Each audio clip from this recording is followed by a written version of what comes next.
0 कालाबन में हूँ, जहाँ पर आप लोग जानते हैं, जहाँ पिछले दिनों में लैंड स्लाइडिंग हुई, जहाँ पर इस वक्त लोग मुतासर हैं। और मैं इस वक्त उस जगह पर हूँ जहाँ पे उन लोगों को शिफ्ट किया गया है, जहाँ पे टेंट लगे हुए हैं, वहाँ पर हूँ। तो जहाँ पर मेरे साथ वो करेंगे सरपंच साहब, आप बताएं, पहले तो आपका स्वागत है। तो उसके बाद आप ये बताइए कि यहाँ जो लोग टेंटू में जिन लोगों को रखा गया है, क्या एडमिनिस्ट्रेशन की तरफ से उन लोगों के लिए ये जगह सेफ है या नहीं है? मैं आपका शुक्रिया अदा करता हूँ, चैनल वालों का, जेके चैनल इंसाइडर। आप पहले भी यहाँ पे आए, आज भी यहाँ आए, और मैं एडवोकेट मारूफ साहब का बहुत शुक्रिया अदा करता हूँ।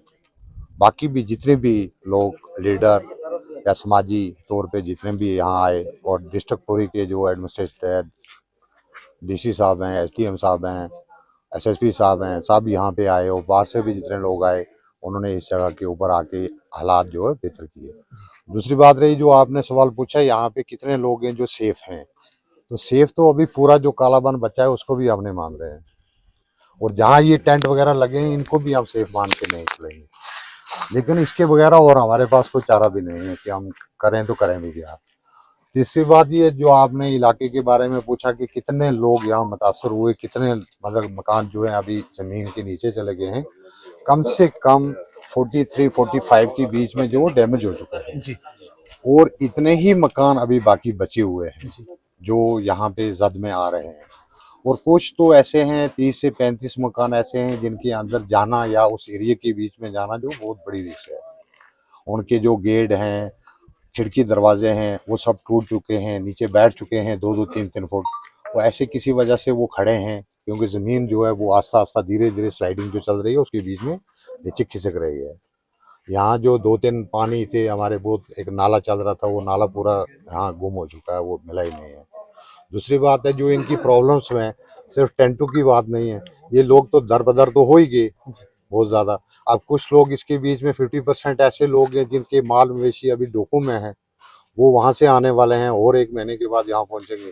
अब ना ही माल मवेशी को रखने के लिए कोई शेड है, ना यहाँ लोगों के लिए कोई ऐसी मतलब शेड वगैरह नहीं बनाए जा रहे हैं। बाकी तो चलो बात की बात है, इनको कहीं क्वार्टर दिया जाए, जगह दी जाएंगी, मकान बनाए जाएंगे, लेकिन जो फर्स्ट एड की जो बात है उसको पूरा करने के लिए कम से कम यहाँ पे पब्लिक के लिए शेड बनने चाहिए, इनके माल मवेशियों के लिए शेड बनने चाहिए। बिजली का सिस्टम बिल्कुल दरबदर हो चुका है, उसके लिए सोचना चाहिए। पानी का सिस्टम जो है वो बहुत, जहाँ पे ये लोग इस वक्त हैं, ये भी बस मैंने देखा कि दूसरे के मकान के छत के ऊपर टेंट लगाया हुआ है, जहाँ पे बिल्कुल 2 लोग वहाँ पे रह सकते हैं। इतने बड़े परिवार को लेकर क्या इन लोगों का गुजारा यहाँ हो सकता है?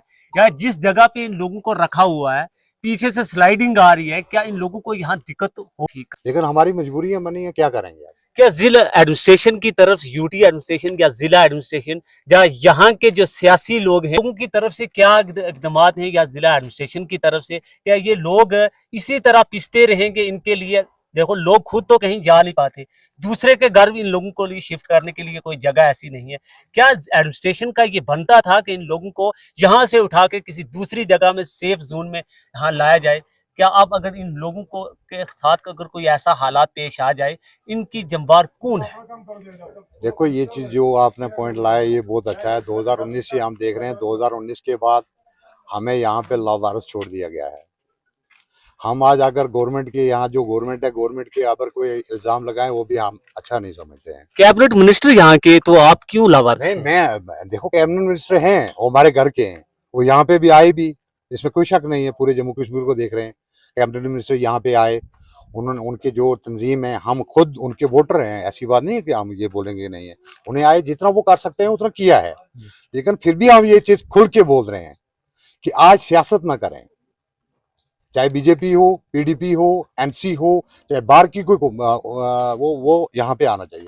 मैं डिस्ट्रिक्ट एडमिनिस्ट्रेशन से भी, डीसी साहब से रिक्वेस्ट करता हूँ, यहाँ एसडीएम साहब हैं, वो रात को भी यहाँ बैठे रहते हैं, दिन को भी यहाँ रहते हैं, अभी भी यहाँ पे हैं। क्या एनजीओ या एडमिनिस्ट्रेशन की तरफ से खाने पीने की या जैसे उसमें भी क्या यहाँ तावन हो रहा है आप लोगों एनजीओ का? की तरफ से आ रहे हैं हमारे पास, इसमें कोई शक नहीं है।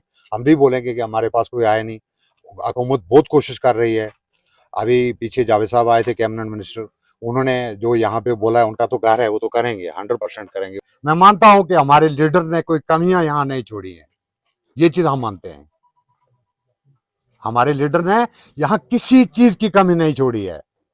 खासकर डिस्ट्रिक्ट पुंछ की मैं बात करूंगा, लेकिन तहसील मंडल के अंदर हम खुशकिस्मत हैं कि हमारे को ऐसा लीडर मिला। आप इतना मुस्कुरा क्यों रहे हैं, आप मुझे ये बताइए। नहीं, मुस्कुराना सबसे बड़ी बात ये, जब आप अपने लीडर की बात आती है नहीं, आप लीडर- मुस्कुरा रहे हैं। बात लीडर की नहीं। आज मैं ये चीज मैं दिल्ली तक बोल चुका हूँ, आज दिल्ली की हमें जरूरत है और दिल्ली यहाँ पे आनी चाहिए।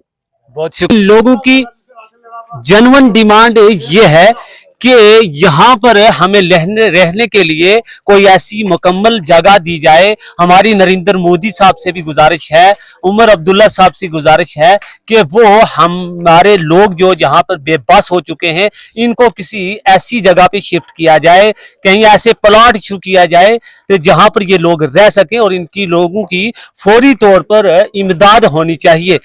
कैमरामैन रिफाकत के साथ इखलाक महर को दीजिए इजाजत। अल्लाह हाफिज।